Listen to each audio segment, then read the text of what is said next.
Hi, everyone, and welcome. What mental health practices have you put into place for your small business? Welcome to Season 5 of the 15-ish Minute Coffee Chat, a conversation for every entrepreneur and business owner.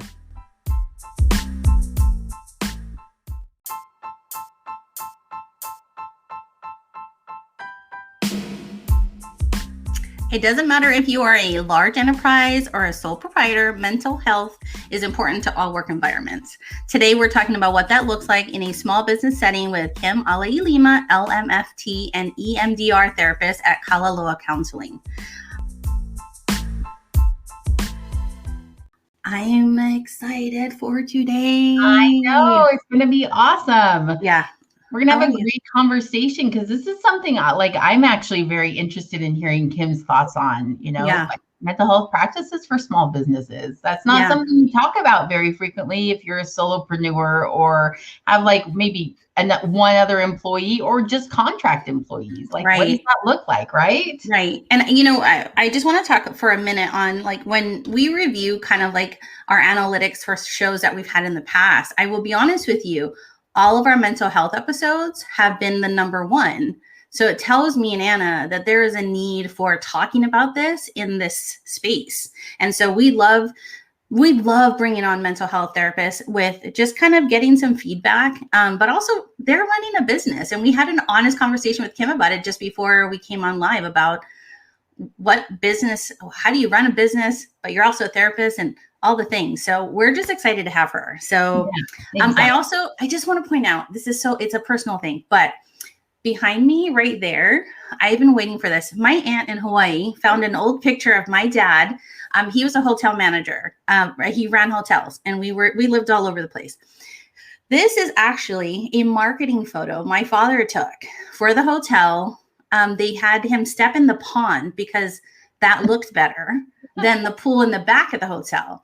And he's there in a space that but he's just marketing. And I just resonated with it so much because I'm like, he was in the same mindset of marketing for his hotel as I am for marketing for clients. And so I just love that it's a way that I get to connect with my dad, because he's been passed away since 1993. But it's him, and that's the name of my business. Anyway, so I'm excited. You'll see him pop up in our shots every once in a while. And if you're wondering, why is there a half-naked man in a pool? Why is that important to Selena? Now you know. Now you know. That's right. Now you know. Okay. So we're going to move in and we're going to bring in our guests. But before we move into there, anybody that's watching or listening right now, I want to just ask a quick question. I want you to pop your answer in the comments. Do you have a current mental health policy or plan for your business? And so give me a yes or no in the comments, because we're curious for the people that are watching right now. We're curious what the answer is going to be. And other than that, let's read Kim's bio. Yes. Don't you think? Shockingly, I don't have a plan, and we've had many mental health guests on. I need to get on this. All right. This is Kim. Disclaimer, she is a great friend of mine back from Hawaii. We've known each other over 14 years because I've known her as long as I've known my daughter. Birthed my daughter. You know what I'm saying? Anyway, Kim's father was in the Navy, so she grew up on both coasts of the U.S. mainland, and she understands military community life. She's moved every 3 years, and it taught Kim to be independent and resilient. And we know that resilient is a word that is very common in the military community. She is a mother to an interracial blended family and appreciates the roots she's put down with her husband in Hawaii, the place she's lived the longest. She's been practicing for 21 years as a licensed marriage and family therapist. She is also a certified EMDR therapist and a consultant in training for EMDR. EMDR therapy is a trauma intervention effective with PTSD and many other mental health needs. I've learned a lot about this because of her, and so I'm always fascinated. And she's actually had my sister go through one of the courses, and so I'm excited that my sister, who is also a therapist, is going to be doing this. Anyway, let's bring her on. Let's bring her on. I'm so excited. I'll let you bring her on, Anna, because we know what happens. Yay! Hi, Kim. Welcome to the show. Thank you for having me. We're excited. Oh, we are excited. Hi. So Sharina is also a fellow therapist. So I know she's excited for today's segment and may have questions or just want to jump in with her insights as well. So thanks for tuning in, Sharina. Yeah. Kim, welcome. Everybody, this is Kim. Kim, everybody. I'm so happy to be here with you guys. I've been binge watching all your shows, so I'm up on everything. Yes. A good researcher. So that way you know what we may throw at you, right? So yes, she's prepared. Yes. She's like, I got you. We'll see. I've seen you throw different things at different people, so we'll see what you throw at me. Oh my gosh. Well, okay, let's get our coffee cup selfie out of the way. I know. That's my favorite part. So if you are tuning in with us, take a picture and send it to us. Okay, on 3, 1, 2, 3. Okay. Kim asked me earlier, and I did switch my mug, but I recently had some good friends, Ellie and Nicole and Chelsea. They actually went to Walt Disney World, and I begged them to bring me back. Magic Kingdom. It makes me happy, and today is a good reason to be happy because I get to talk to somebody from Hawaii, and it's a friend, and it's about a topic that I hold near and dear. So I figure happy cup, right? So happy cup. That's perfect. Okay. I know. I don't know what. I feel like because it's late in the show, I've talked I'm talking fast and I'm talking a lot. And I think it's because I've had way more coffee because it's a later show. So forgive. It is a later than normal show, but I'll tell you, it was really nice this morning. I woke up and I was like, I don't have to rush. This is kind of nice. So every once in a while, a guest from Hawaii is very much appreciated. Mm-hmm. Yes, and it wasn't too early for me, so thank you. Yeah. Okay, so I guess we're going to move in. What we like to structure is our toolkit, and we love to ask our guests now, hey, what's something that you like to use that you use in your business that helps you? We used to pick it, and now we love asking others because there's stuff that we're always getting to know. So I'm going to bring this up, and Kim knows this is Kim's choice today, and I loved it. I loved looking at it, and we're going to ask, but it's the Every Dollar Budget app. So you're going to laugh. My daughter is, we're going to hit play here on there so you can kind of just see. This is my daughter, but this is how easy it is to use. You just open the app and then you use it. But Kim, it says that it helps you create a monthly budget so you can achieve your money goals, and you can say goodbye to money stress and hello to confidence. Tell us the reasons why you love using it. I love it because it is very accessible, and it's almost like a game because you can easily do things like standing in the grocery store line. I can type in how much I'm spending right there, and I can put little notes about what I was buying. It's also it feels a little special to me because I get to write, this was lunch with my best friend, or this was a trip, or this was, so it's very flexible too. I can go in and change the subject lines. I can adjust because being in a private practice, I can't always count on a certain number coming in every month. So I can shift my goals, and I forget what the term is. This is developed by Dave Ramsey of Financial Peace University. And so he has a term for floating budgets that I'm blanking on at the moment. But I taught this class, and this was one of the tools. And so this is the thing that I hold on to the most. Yeah, I loved this so much because in my head I was thinking, okay, so you know how we're all supposed to be great at bookkeeping for our small businesses. We're all supposed to be really on point with keeping our receipts and making sure that we document everything, and we give great financial tips. But reality is, at the end of the month, I'm like, oh, I got to try and remember all the things I spent money on, and I'm going through credit card, and I'm like, where did that receipt go? And I feel like this is one of those things that could really help, whether you're using it for personal or for your small business. This is one of those things that could really help me say, okay, I know what my monthly expenses are and when they're going to come out for the standard expenses. And then if I do have a lunch or a breakfast or go get my nails done with my which is something that I have done, and we talk business during that it's something that I can then add in there as a note that I can refer back to quickly. So I really love the idea of doing a budget app as opposed to trying to constantly remember the budgeting at the end of the year, Yeah, Kim, you had Anna at Dave Ramsey.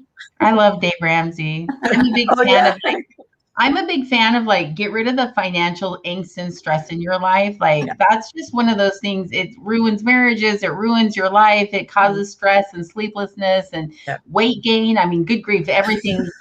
It's all one big terribleness. So if you can get rid of that, do it. And I think you would know that, Kim. I'm sure you've had clients that this has come through as a thing, right? So, thank you for sharing that tip and that tool, because like I said, I downloaded it and I was like, okay, but I'm horrible. I'm horrible at bookkeeping, like horrible. Me too. That's why I love this. Yeah. And it does cause a little anxiety, I think, probably for like the first 3 months. Yeah. Because I was like, wait, no, I forgot about this expense. I have to add this in. But now that I view it as more of a record keeping, and at the end of the year or at the end of the month, if I'm really good, I'll just put it into an Excel spreadsheet for all my like professional dues and subscriptions. And then I like to keep backup of everything. So this is in the moment thing. And then my Excel spreadsheet is my backup.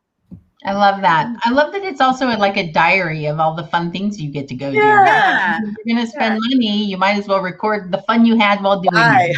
Yeah. I never thought about it in that way, actually, because then that would make it more pleasing to reference back. And you know what I mean? Yeah. Exactly. Yeah. So whether you use that app or not, I think Kim mentioning, putting a note like that, maybe that's good for the insides, right? And the anxiety of recording is not bad, but keeping it as like a journal. Yeah, exactly. I think that's fantastic. Okay, if you are watching, please make sure say hello or aloha in the comments. Tell us where you are watching from, or if you're watching the replay, still tell us. We want to know. So, we would love to hear. Kim, we're coming on to the next part. So our next part is our mental health question of the day, which is very appropriate since you are a mental health practitioner, right? Mm-hmm. And really this question is mostly about just getting to know you a little bit better. So our question for you today, Kim, is how do you know when you need additional self-care? When I feel like I'm taking on other people's burdens. Usually I feel very hopeful in therapy as a therapist because I have a great toolbox, and EMDR therapy is like my favorite thing in the world. So I know that I can help people. And when I feel like I'm taking that on and that's weighing me down, usually it means I'm doing too much. So that might mean that I need to exercise more or talk to a friend, or I use a lot of apps in general. So I do a tapping app. I use meditation apps. I log my exercise. I keep track of my sleep. And when I notice I stop taking my vitamins, or I stop logging things, or I stop doing some of the things that could sound OCD and disciplined, but are more just about kind of that diary of my life, then I know I need something else. Yeah.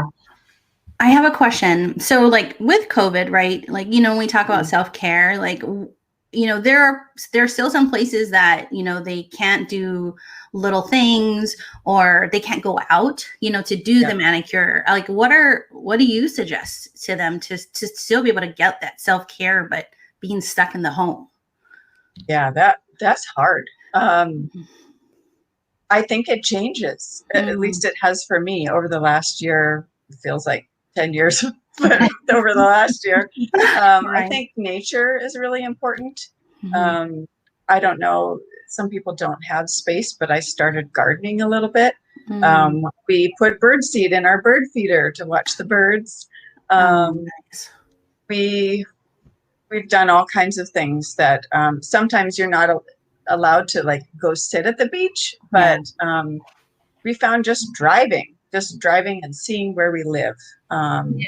Usually at the beginning we had to have a purpose for that drive. So we would drop off food to a friend or return a book we borrowed or whatever to give us a purpose to get out. But just kind of seeing that there is a larger world out there. This will pass. Kind of getting a breathing space is important. That's helpful. I'm wondering if I'm not going to say it, but I loved, and I often say this in a lot of groups, of what you used to do for just yourself to kind of get away. But I'll let you share it if you want to, but I say it, and everybody loves when I suggest what you do or had done pre-COVID, and how you made me like really think about like that is important for me time so I can reset. But I won't say it. If you want to, you can share what you do. I totally put you on the spot here. I know. Well, I'm doing it next week, so it's funny that we're talking about this. Yeah. I used to take silent retreats. I have 2 clergy women friends, and we would go to a camp place here in Hawaii, and we would go together and we'd ride together, and then we'd separate and be quiet. And I love that. So I'm doing that next week for a couple days, and I kind of taken, or I'm aware of people's energy, and so the real way that I recharge is to just be quiet, be by myself, not take care of anybody, not read their facial expressions, not, check in. And it's more of like a check-in with myself. And usually I don't bring a lot of food, and I bring a journal, and I bring some magazines, and I hopefully will sit at the pool, So yeah. No. Every mom I ever told that to loves that. And it was not my idea. So 2 things that you said during the answering this question that I loved. The first one is something that you just mentioned, which is that you recognize how you recharge. And for you, that being silent is that's what's recharging for you, is not having to have other people in your space. Whereas for somebody else, it might not. And I think that's a really important point, is to recognize that what's right for someone might not be right for you. And when you find that thing that's right for you, then that's what you should go for. Like if Selena wants to do her toenails and I want to do my fingernails, it's okay to be different. Right. And to be different than the people that are around you and surrounding you, because otherwise I think it's more of a burden. But then the second thing I loved is that you said in the beginning you felt like you had to have a purpose to go for a drive, whereas now you can just go for a drive and there is no purpose to it other than just to go for a drive. And I love that, because that is one of those things where I will frequently want to just drive around for no reason at all. Just want to get in the car and I just want to go see where this road takes me and where I end up. And does it lead towards the lake, or am I going to end up in some, farm field somewhere? Because I live in Texas, because that's what's out here. So, that kind of a thing. And I think that people just forget it's okay to just do things without having there to be always an intentional purpose or an end result from it. And that's kind of part of that discovery, Yes. Yeah. I noticed, because I do sessions hour to hour, and I've kind of got what that rhythm of an hour feels like, that I need unstructured time, where I'm not paying attention to the time, and I don't have something coming up, and I'm not planning, and I'm not preparing, and I need that I need big space. But I also know, some people can't get away to a campground or a hotel or a night away from their children, which is part of the draw for me. I love them, but if they're in the house and awake, I'm aware of what they might need. So I know there are a lot of different manifestations of how someone can find that time and find that space to kind of breathe and reset a little bit, calm down their physiology, kind of let the racing thoughts kind of pass their course. Yeah. Can I mention when I recently just mentioned you in a group last week, of what you did, and we were talking about what did we do to kind of reset, or and one of the people in the call, she likes to just go in the closet. She shuts it and she goes, it's dark. And what you had just said about, like, she just shuts out the noise so she can really but that's all she is able to do, right? Yeah. But she says it works for her because it gives her this sense of peace. Like, it's the noise, in quotation marks, that doesn't allow you to like breathe sometimes. Yes. Yeah. I mean, everything from, I've done it all, earplugs to noise canceling headphones, especially when my kids were little in the bath, they loved to shriek and I needed that lack of stimulation. To sensory deprivation, float tanks. There are so many ways to get that quiet. Yeah. And it's interesting because I think I would be uncomfortable in that much quiet for too long for me. Like I almost prefer to have some ambient noise. Like I love to like, if I really need to downtime, it's in my room and I can shut my door and I can read. But I don't mind the ambient noise because I know, oh, they're safe. They're here. They're good. It's good. Everybody's okay. Now I can spend this moment for myself or something like that. Right. You know? Yeah. No. And I wouldn't be able to do this if my husband weren't home with my kids. And I fully acknowledge I live a very privileged life in that respect. That way. And he's the one that booked it. I think he can tell when I'm full up and like ready to go. So he's like, you need some quiet time. Yeah. Yes. All right, friends, share this with your spouse to say, hey, if you see me needing some self-care time, this is the moment to book for me or push towards. So, oh my gosh, I love that. I do too. I need the permission. You know, I'm geared towards taking care of other people in some form. Or at least being aware of them, you know. I have pretty good boundaries about that taking care of, but I do need a push. And I needed my daughter's permission this time. I haven't been able to do this in the last year, and I've been homeschooling her, and she's 9, and she's very extroverted and very into like talking all the time to me. And I really needed her to say, go, it's okay. I'll be okay. Because I was worried that she wouldn't understand that it wasn't about her that I needed to go away, that it was about me. And that was important for her to say, I hope you have fun. Yeah, that's great. I love that she's like, I think as parents, right, that becomes a huge part, especially now, because we have to make sure that our children are in a safe space before we feel like we can take that moment, you know, to go. So I love that she's like, go for it, Mom. You do need some quiet time. I know. You know? Yeah, I was impressed. Okay, so this kind of leads directly into our main question of the day for you, Kim, which is, wait, I'm going to pull it up really quick here. This is more business related, right? Oh wait, I didn't want to do it as a ticker. Wait, I can't read that fast. Yeah, I'm not. sorry, everyone. So, as a small business or a solopreneur, what does a mental health plan look like? So when we're needing these moments, or how do we recognize it? Or do we need to write it into part of our structure for our monthly or weekly goals? And, you know, so the big picture question is, what does a mental health plan look like for a small business or a solopreneur? And why is it important? That's such a layered question. And I feel like it's constantly shifting, at least for me, because I'm assessing like how many clients is too much and how many trainings are too much, and do I need a full day off or can I take a half day off? I think support is the best thing. When I first started, I was really scared about the business part, and so I hired a billing person who I had already worked with actually, and just knowing that she knew like the insurance reimbursements and business billing stuff helped me do what I was best at. And I've also found that, you know, Selena was talking earlier, we used to be in the same building and she would pop in and I would pop into her office, and having people around you where you can check in about how the day's going. I got really lucky in my office space and found a floor that had like 4 or 5 different therapists on one floor. So we'd all kind of check in. I remember having a talk about what do I do with a suicidal client with another colleague in the bathroom one day. So just being surrounded, also therapists late nights in the building, and knowing that there are other people in the building, just kind of aware that you're in there with a client can be helpful. So support looks like a few different things.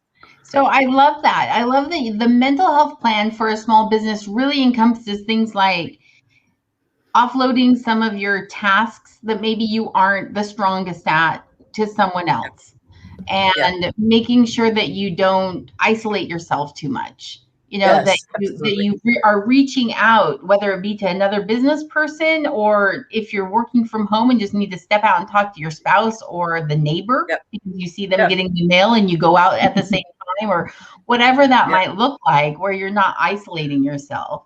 I love that that's what a small business plan can look like. It's not like a big long policy with, and if I feel that if this occurs, then you need to do that, you know? Right.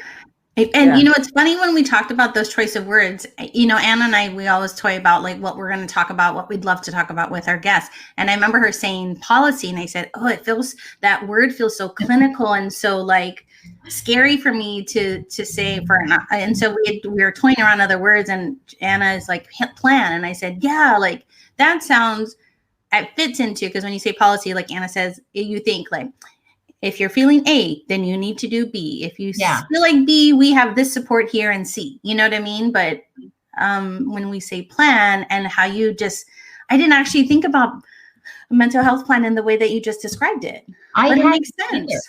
Well, and this is it. What I love is that I think we talk about how important these things are anyway, right? Mm-hmm. And I think it's really important as a small business or an entrepreneur or a solopreneur to recognize that if you're implementing these things, you are addressing your mental health needs. Mm-hmm.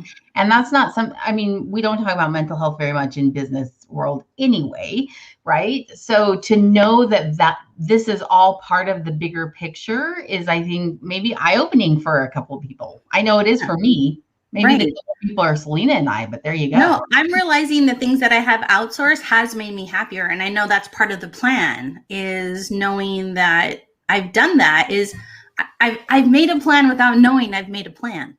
Yeah. So Sandy, let's see what she says. Her business partner is also her best friend and her husband. When one of them needs a mental health break, the other steps in, and their plan is just to be there for each other. I love that. Yeah. Beautiful. Yeah. Yeah. That's where that support comes into play that you just mentioned, right? Yeah. If you were to give it in like 3 keywords, like, so, okay, there's support, not 3 keywords. Let's see. So support, Anna, 2 other words that like really came out, outsourcing, like you said, because that's important. But I mean, I know outsourcing almost falls under support, right? Like support's like the big, like, I feel like umbrella. The word is connection, maybe, right? So making sure you're connecting outside of just, because it's really easy for me to sit at my desk and literally for 8 straight hours barely move. You know, and so I have reminders set on my phone where it actually buzzes me and says, oh, it's 2:00, time to take the dog for a walk, you know, or oh, it's 12:00, go say hi to your kids and eat some lunch, right? I actually have reminders that pop up, because otherwise I get so involved in what I'm doing that and if I do that for too long, then there is absolutely a burnout moment where I can't do work anymore. I'm overloaded. I'm not doing anything well, right? Yeah. So, yes. And our bodies pay the toll for that too. Like, I specifically keep my file cabinet over there, so I have to get up and stretch and walk. So that, you know, my phone will buzz me too. You've been sitting too long, which so annoys me. My chiropractor's always like, get up and stand every 15 minutes. I'm like, I can't really do that. But I do try to get my body moving too. And I think that's an important part. I just got a standing table. So like it's a motorized one. And so when my Apple Watch does say, yo, hello, it's time, I'm like, okay. And I do. And I get up and I feel like it's helped. And I feel like I'm not sitting all the time. But I love that. Okay. I do have actually, I do want to ask, and like, it's not part of our scripted show thing, but you do specialize, and I always get the acronyms wrong because I'm a horrible, you should see me in the army, but you specialize in EMDR therapy. And I just wanted you to just share that with everybody, like what exactly that is and how you kind of fell into that and who you think that would be great for. Well, I think EMDR would be great for everyone. Perfect. EMDR therapy is, it's a therapy that uses the mind-body connection, and it basically, some of the theory behind it is when we learn new things, we take them into our brain and we integrate them. And when things don't quite jive with our understanding of the world, either because we're very young and we don't have a lot of life experience, or it's something shocking like a crime or some other, what I would call big T trauma, that it gets stored dysfunctionally in our neural network. And EMDR stands for eye movement desensitization reprocessing, which is a very long term to basically say that we have multiple options for what is called bilateral stimulation. So it could be that the person is following my fingers across the screen, or they're maybe tapping on themselves, or when I'm in the office, I have a machine that has tones that they can listen to. So it's bilateral, one side of the body and then the next. And they found it's similar to REM sleep. That's what the theory is, and that it helps us kind of integrate our neural networks, both the negative that happened to us and the positive that we can believe after that. So Does it's that not answer a lot your of, question? it's not a lot of chitter chattering then. You're not talking about. Right. It is not talk therapy. You do some talk therapy at the beginning to establish what we're going to work on.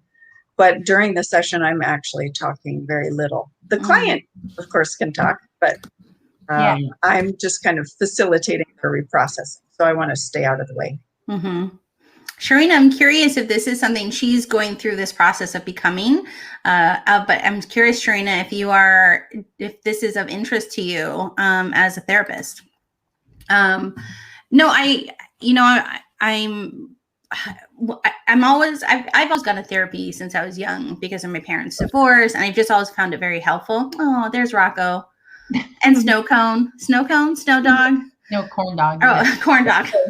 But I'm kind of fascinated with just how there are people out there that want to help and the methods that they can to help. And Kim and I have had many conversations about this, and I've yet to be able to do this with someone, and I'd love to. And so I'm hoping my sister will need a practice person so that I can get some access to this, because I think you and I had talked about like exposure. Sarah, oh look, actually that's funny that I just mentioned her and she's here. Hey. Hi, Sammy. Because my fear is driving on the freeway, and I live here in big old Texas, and it is scary to drive here. And I was asking Kim and Sam, like, is this good to help with that exposure? Like, just kind of, I don't know why I can drive really well. Anna's driven in the car with me last week. There's an anxiety, and I'm just wondering if something like this would help me in getting more confident or. Absolutely. Yes. And I love that you're bringing up this example, because so many times EMDR is used just for PTSD, and people think, oh, it's just for PTSD, but it can be about those smaller things that just kind of kink us up. So absolutely working on anxiety about driving, or anxiety. I have a lot of people with flight phobia, and they're in the middle of the ocean on an island. So it's important to work on those things. But yeah, it's basically when traumatic or anxiety producing things are kind of telling us they're in our face and they are present right now, instead of being a memory. Does that make sense? I don't know if I said that very well.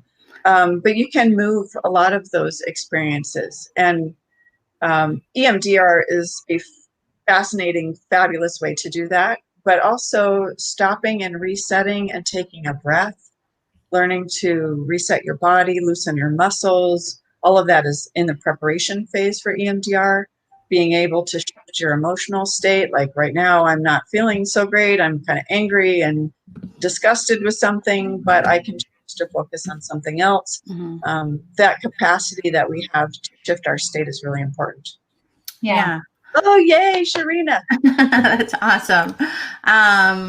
Okay. Again, I am super excited that we talked about this a little bit. And I think, everybody should be open to different things. And I love that people that are very important to me feel this is important as well. And so I'm really glad that you shared that.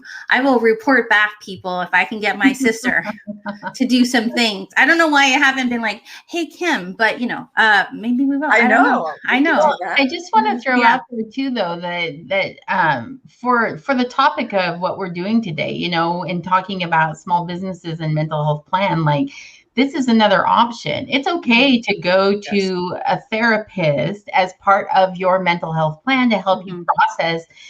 It's not easy being an entrepreneur. It's not easy owning your small business. It's not easy, juggling that work-life balance if you've got kids at home, and it's not easy in a pandemic. And it's, there's 100 different things I could throw in there.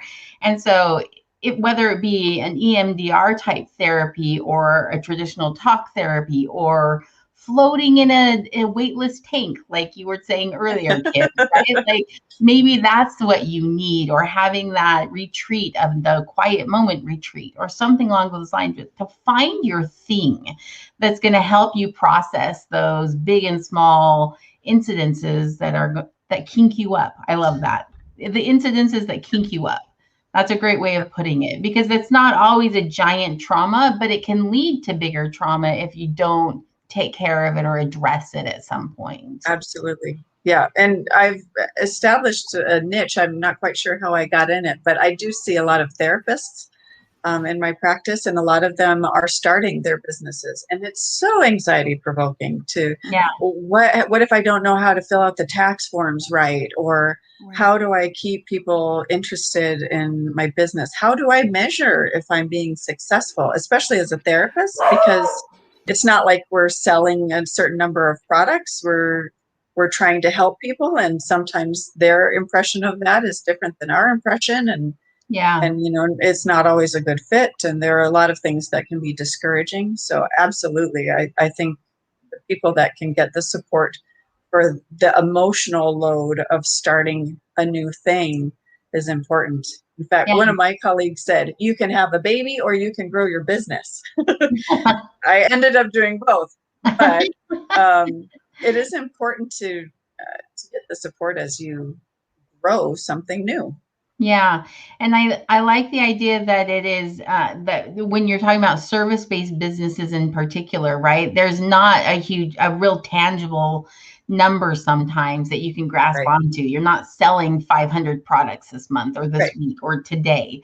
That there's an element of, do they like me? Do they not like me? Did I fit what their needs were, or do I need to redo it? And that's anxiety building, because you want to be the best, and there you are, your personal brand. So it's almost, you have to be able to separate that a little bit. But if they don't like my work product, they don't like me. It's kind of how that translates to.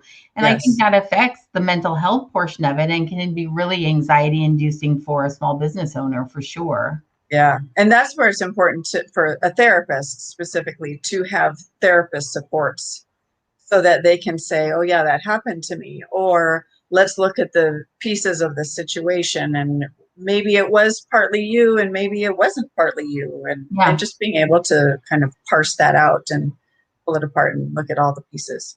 I love that. Yeah. I love that you recognize that is something important to have for yourself as a therapist, and that that it also makes you a better therapist when you are able to have those kind of conversations with others, right?